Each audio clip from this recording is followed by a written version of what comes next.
Comment découvrir notre mission de vie, notre vision, notre but et comment rester motivé derrière cela? Vous avez eu de cette question une fois?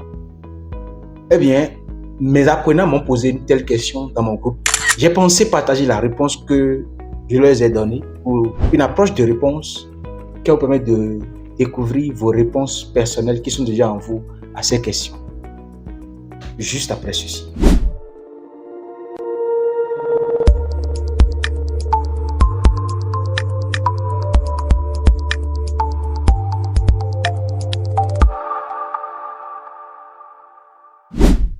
Ce matin, j'étais en train de me poser la question de savoir, Apollinaire, si il arrivait qu'on appuyait un bouton maintenant et peut-être tu partais, que vas-tu regretter ne pas avoir fait? Que tu peux faire, que tu sais faire, mais que tu n'as pas fait. 2. Qui vas-tu regretter ne pas avoir été avant que cela ne se passe? 3.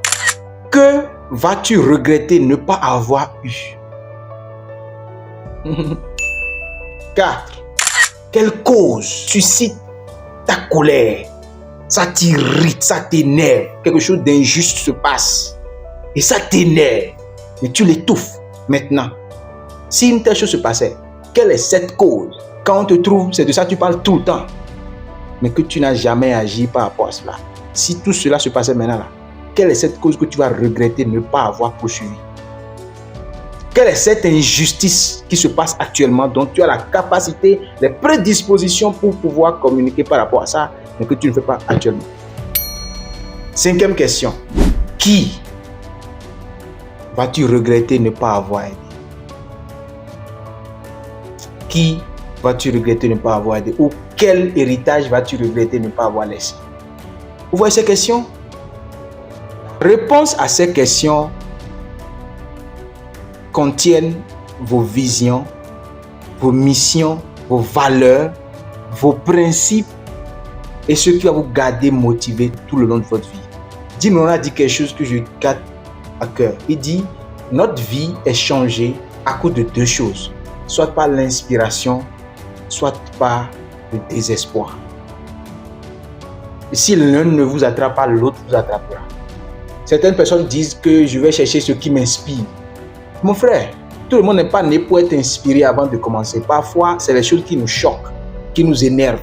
Les injustices qui se passent dans notre pays ou dans notre sous-région ou dans notre monde qui nous bouillonnent dans le cœur, mais on refuse de faire face. C'est peut-être ça, pour ça on est né. Nous sommes nés pour apporter des solutions à cette période de l'histoire. Mais à cause de notre peur, on est des trouillards. On a peur de la mort. C'est pourquoi on ne vit pas encore. Parce que la meilleure condition de la vie, ce n'est pas avoir peur de mourir, mais c'est avoir peur de ne pas mourir vivant. Parce que tout le monde mourra. Mais très peu de personnes mourront vivantes. Je suis Apollinaire Apostix Kekere, linguiste de formation, formateur en anglais parlé pragmatique.